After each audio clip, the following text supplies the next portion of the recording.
Hey, y'all, your girl G here. Welcome back to my channel. How you doing? Appreciate you for tuning in. Now, look, we got to get into this episode of Married to Medicine right now. We were kind of at the filler episode, before any of the people on any franchise, typically before they go on any trip, we know we got to get the filler episode. So this is kind of what it was. But, the ladies definitely are still, stirring the pot. And Team number one on that list of who's stirring the pot is Quad. Raise your hand if you think Quad is doing Team too much.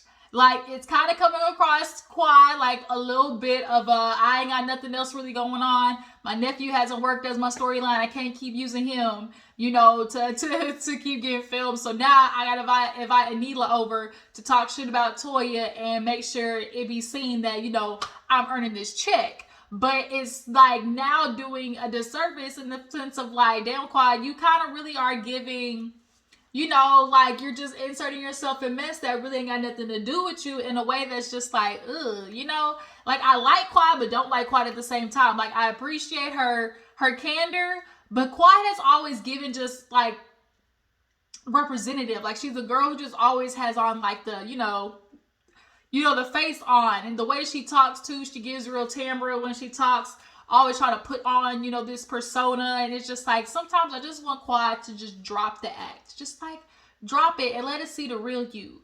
But nonetheless, you guys, Married to Medicine, let's go ahead and get into it. So your girl can get her hair done. Gotta get this wash. Okay, your girl is going to be a new woman on the other side at the end of the week, okay? Because it is rough out here, but this kitchen, this kitchen back here, it's these roots and kitchen and everything, it's got to go, okay? So I'm going to go get my hair done after this, and we're going to, like I said, be new and improved. But Married to Medicine, let's go ahead and get into it, like I said. So we basically, what did the episode open up with? I think it opened up with Quad having Anila over, did it not? I think it did.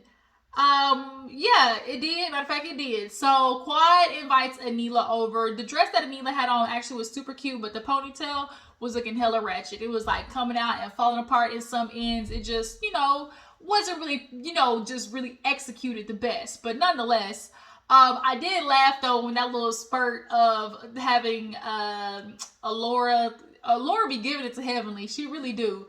Laura, it be checking Heavenly where the other girls can't, because Laura is that is her child. So to have to put up with yourself, Heavenly, don't feel good do it, because Laura be eating her ass up. But nonetheless, like I said, I just thought that was a little cute scene. But basically, Anila comes over and Quad is filling her in on what happened at Jackie's house, when all the ladies and everybody came over after like the vaccine drive. So Quad is doing what she does best. Oh my God, girl, they was talking about you, and I'm just not understanding why Toya is out here causing so much, chaos and commotion. And Anila's like, oh, really? Like, is that what's going on? And she was like, I'm really kind of feel like, not a lot of support from the ladies. I'm dealing with such a hard time. My house was broken into. I'm not understanding. Like, if we're supposed to be some friends, I'm really not getting that much support from them.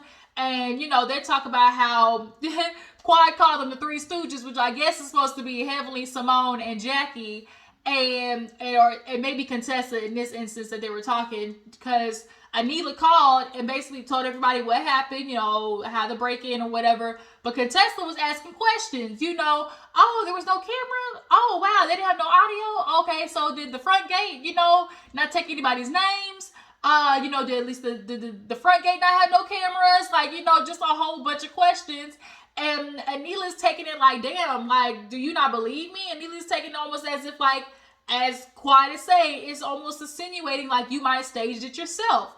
And so she wants to put this shit basically on Toya, and she's throwing Toya in a bunch. And Toya and her this whole season been trading licks.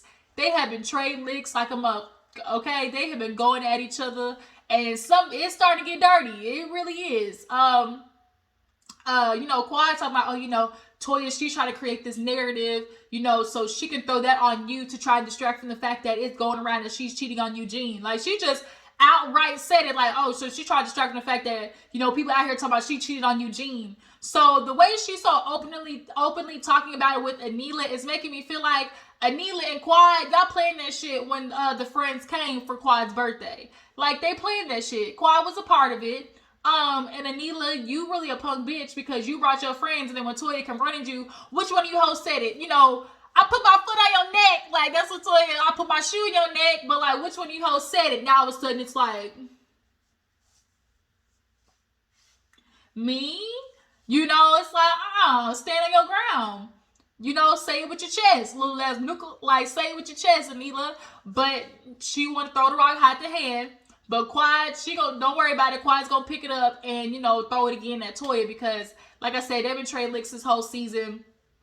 Nonetheless, you know, she wants to throw out there about Eugene, you know, and Toya possibly cheating on him, and now Toya's talking about Quad, you know, cheating with a contractor, and he allegedly is married. You know, they just going back and forth. So Anila wants to just take it as, oh, none of these ladies believe me. They believed I staged this setup, you know, for my house to get robbed. You know, why would I traumatize my children like that? You know, Quad is doing, like, she's putting them in a space of confrontation, which is what she wants. You know, she wants these bitches to go at it because at the end of the day, she don't fuck with Toya. And honestly, Quad and Toya don't really have that big of, like, issues to be going this low with each other. Like, I'm really just trying to think back. Can y'all drop down in the comments, like, was there ever a moment in which Quad and Toya really was just, like, you know, down in the dumps like that to where this type of mess is happening? I mean, they have their fallouts and back, so maybe it's just one of those things like, yeah, they made up, but just like low-key, they still just don't really fuck with each other. But who knows? Moving on, we see what happened after that? There was like a bunch of moving parts this episode, but it really wasn't. It was weird. I think, okay, no, so Curtis, Cecil, Jackie, and Simone all get together. When Cecil walked in the house, I was like, wait a minute. Y'all, Cecil kind of cute. Like, I was like, okay. When Cecil walked in with his little beanie, had his little sweatsuit top when he walked into Blueridge, I was like, he had a little swag about him. Like, you know, he's from California, you know. Or no, when he walked in Jackie's house, had a little swag about him, you know. And so Simone, when they was in there eating the meat or whatever, and Curtis, he bought all the stuff. Of course, Jackie being Jackie, she going through and talking about pork, you know, once again, pork. And he over there looking like, you know, Jackie's a stickler for eating healthy. But of course, you know, like I said, Cecil and Simone come over, and she was sitting there, you know, rolling the meat, playing with the meat.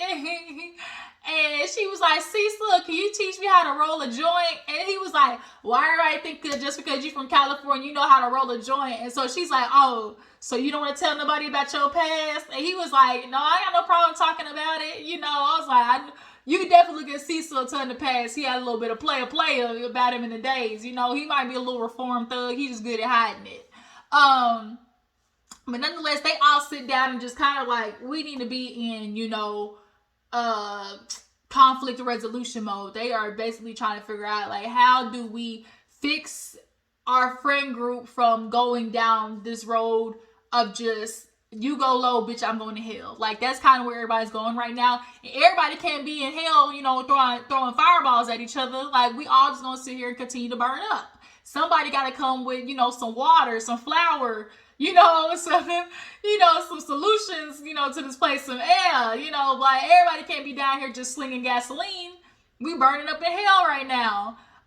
So Curtis offers, well, let's go to Blueridge where it all started. You know, we all went there. You know, maybe that'd be a good chance for us to just kind of like reconvene, get back to our original selves. And watching that flashback, it's like, damn, this show really been on that long. Like, watching that flashback, like, these hoes that came a long ass way. Think of Jackie, Simone, their fashions, you know, they came a long way. Jackie over here in Neiman Marcus and QVC and all types of stuff. And Simone, one of the biggest, you know, OBGYNs, like, they done came a long ass way. But at this point, they're all trying to fix, you know, this before it gets worse. So they're all going to decide Blueridge is the way to go. So Contessa, she has her, you know, fitness competition. Contessa was eating nothing.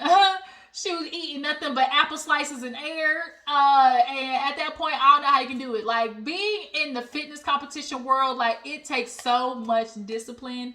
And I don't have that discipline. Like, I can't pass up a good sushi roll. I can't pass up a good, steak and potatoes. Like, how am I supposed to not eat this good ass caloric food with my low vibrational plate?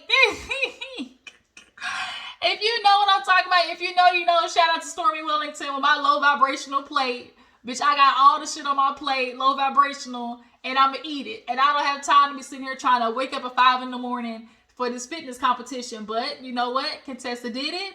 She look good, okay? She's over there getting tanned. You see all the rips down the side. See, she's all toned up from her collarbone and everything. It was like, damn, Contessa, okay then. But then they had the spray tanner. When you're in that fitness world competition, you got a tan to basically accentuate all the cuts and tones and everything of the body.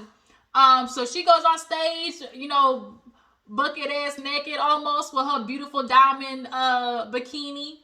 But the family was there to support. Everybody was in the front row. And Scott was there, root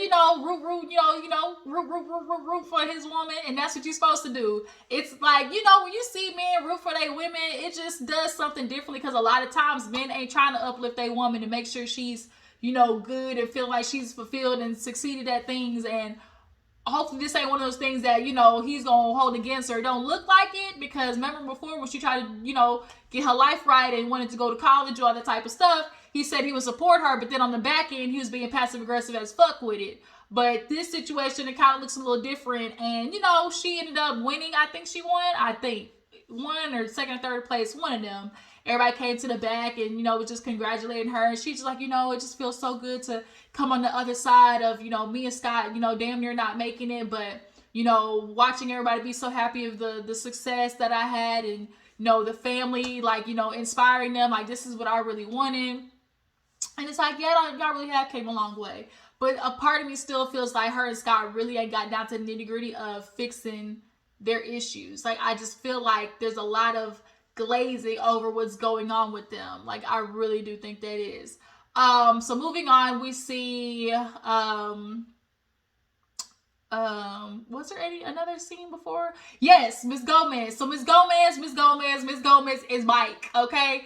Anila and Kieran, first of all, they were basically talking about how hard it is to basically handle the kids and, getting ready for the trip. They're just a little sad that everybody, thinks that they tried to stage this setup, but they don't care. You can think what you want to think. All we need to know is that Miss Gomez needs to bring her ass back here. So Miss Gomez was in Houston. I don't know what they offered her. I don't know what type of severance pay. They said, look, what do we need to put in your hand? Help us help you. Help us. Like, we need some help, because over here, Anila is burning all the damn food. She making the kids literally drink water, out of dirty glasses. Like, it's just not looking too good. So they went and got Miss Gomez back. The kids are so happy. Wrote her a little sign and everything. I think they call her like Gigi or something like that. And she stepped back in the house and got right back to it, and she was like, you ready to take a shower or whatever? The boy was like, no. But it was good to see Miss Gomez back. She definitely looked like she fits in. When you find somebody that gets the program with your kids and fits in and, does everything you looking for, like Miss Gomez, I'm sure got a good old nice little raise from Kieran, because he tired of eating burnt crisp, pieces of toast from Anila, because she can't cook shit. She can't even do hot chocolate right, y'all. It's a shame. It is a shame. It is a shame. But it was a really cute scene watching Miss Gomez come back. They brought her ass back from Houston. You're going to be here today. Make sure we give you, your weekends off, whatever. Like, make sure you got your holidays, whatever Miss Gomez needed. I'm sure they put in that package. So that was good to see. So everybody's basically getting ready for the trip. Everybody heads out. Cecil, Curtis, Simone, all of them are out together. They, of course, said some prayers. They said some prayers. And they in the car. And basically Simone was like, yeah, we ain't gonna do no drink throwing. We ain't gonna do no talking over anybody. We ain't gonna do no swinging. Because they get to the point, everybody's like, yo, we get to the point where we throwing blows at each other. Like, we gotta remix this up. Like, we now starting to swing. We starting to mush people in the face. Like, we got to do better than this. And so when Simone stepped in the car, she's like, yeah, if you're going to do any of that, like, you can kindly take your ass home. And Cecil was like, yeah, well, what did Cecil say? He was like, well, that ain't going to work or something like that, or ain't nobody going to be here or something like that. And everybody just busted out laughing. Toya and Eugene on the way, and she's saying some slick shit out her mouth, and so Eugene's like, oh, look like you woke up on the wrong side of the bed. She's like, went to sleep on the wrong side of the bed because you didn't want to give me no sex last night. And he was like, what are you talking about? He's like, I was in the bed. She was like, yeah, it didn't matter that you was in the bed, Eugene. You were supposed to be in the bed inside of her. Like, that's what she was saying. And when she was saying that, I was like, yo, this is kind of making me feel like, damn, did, you know, Toya kind of go out there and get her another piece of meat on the side? Because if Eugene is the one telling her, no, you know, no, and Toya want to go, you know, that ding-a-ling, you know, catty corner from the house starting to look even more appetizing. And she sure was making fun of Eugene and constantly talking about his lack thereof in the department because you can't have it all. Like, a nigga like Eugene, let's just put it, you know, he cook, he don't believe in, like, the patriarchal roles, you know, he provides. 9 times out of 10, the dick ain't gonna be dicking. Like, you can't get it all. Like, it's just what it is. You can't get it all. So, yes, she got the man who, you know, paid for stuff financially, is there for the kids, you know, cooks, all that type of stuff, brings the plate to her, you know.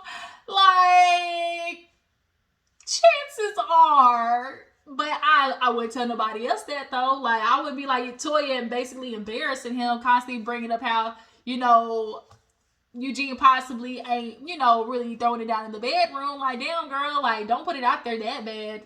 Like, it's embarrassing. Like, Heavy said, I ain't gotta worry about shit. I know my man dick big. Like, and Eugene turned around like, what? Like, where did this come from? Your wife, unfortunately. So yeah, she was like, you ain't want to give me no sex last night. So they on their way.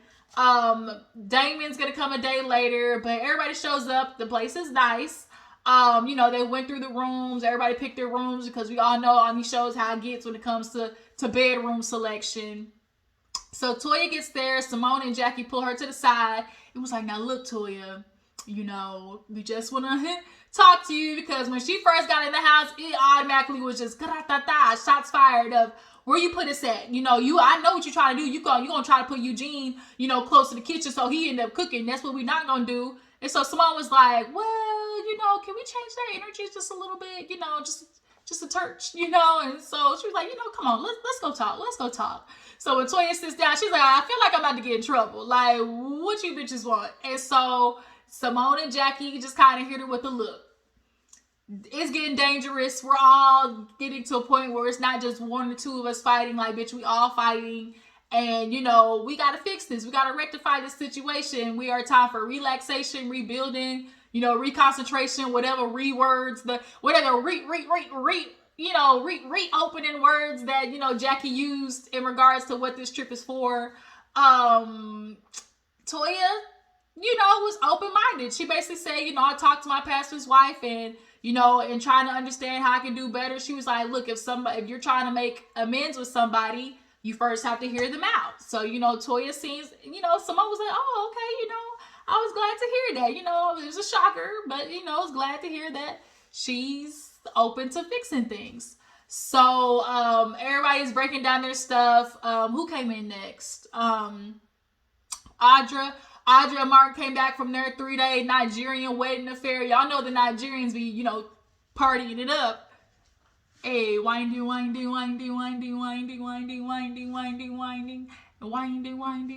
Gotta wind the hips. Wind the hips.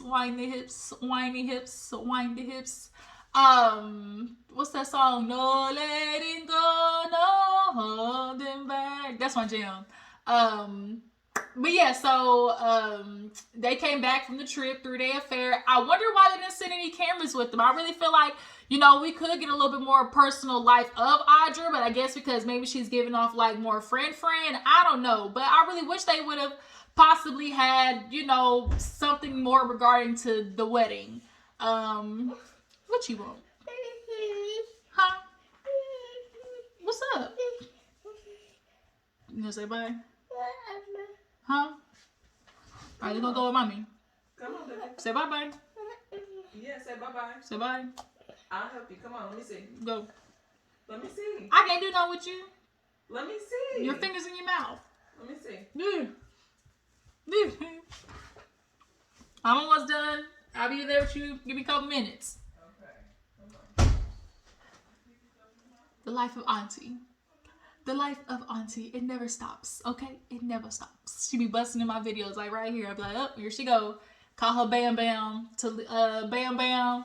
Tasmanian Devil, Baby D, like she all of the above. Boss Baby, she got so many nicknames. But yeah, who was I talking about? Speaking of Baby, Audra and Martin. Matter of fact, that's a good segue. So Audra and Martin, they downstairs and they basically got all the fertility, dolls, all the fertility little trinkets and stuff. Like, hey, this had his baby, and they came in with their little champion suits on, definitely passive aggressive towards Toya. They definitely was trying to make a little statement. And I know Toya seen it, but she decided, who saw. So come to find out they pregnant. And Martin was like, ooh, wait till my mama hear about this. I'm sure, he's super excited. Audra came to the relationship with his son, and he has a really good relationship with him. But now that they're going to have their own baby together, and he's going to be able to have those experiences, like, he's just super excited about that. She's like, man, my son been ready. He's been asking me for a sibling for I don't know how long. But, I just had to tell my son, like, look, I got to wait for somebody to pull me away from the streets. The streets is calling me. Look, the streets is calling until you got a nigga who really want to stand up and say, hey, I'm going to apply that pressure. Bitch, I'm out here in these streets. But Martin said, I am going to lock it down. They decided to be celibate before the wedding. So, when they was able to consummate, it was going to be magical. It was going to be fireworks, like the Durex commercials. So Heavenly comes. She says she want to be placed by nobody who ain't doing it. When she was downstairs, she's like, oh, this looked like some type of matrimony bed or something like that or whatever. And Quad was like, oh, really? Says the person who had a baby before marriage, says the person who had a baby before being married, and they do the playback, and basically Heavenly trapped Daddy. That's what it was. She trapped him. She didn't want nobody else having him. And she gonna keep reminding bitches, like, I know my man good. He ain't going nowhere. That's Daddy. I'm gonna make his plate, and I'm gonna always do what he want me to do. And will. And so I laughed when they did that playback, though, because it was like, Heavenly, the math is mathing on this one, bitch. You trapped him. So everybody's back upstairs. They basically go eat. I feel like I'm missing something. Am I missing something? Toya talked to Heavenly. That's what it was. Toya talked to Heavenly. Heavenly basically apologized and was like, look, I'm obviously feeling some type of way. I'm dealing with the death of my mother. It's been a lot. Toya was like, yeah, your mom died. Like, you're going to have outbursts. You're going to cry. Like, it's okay to cry.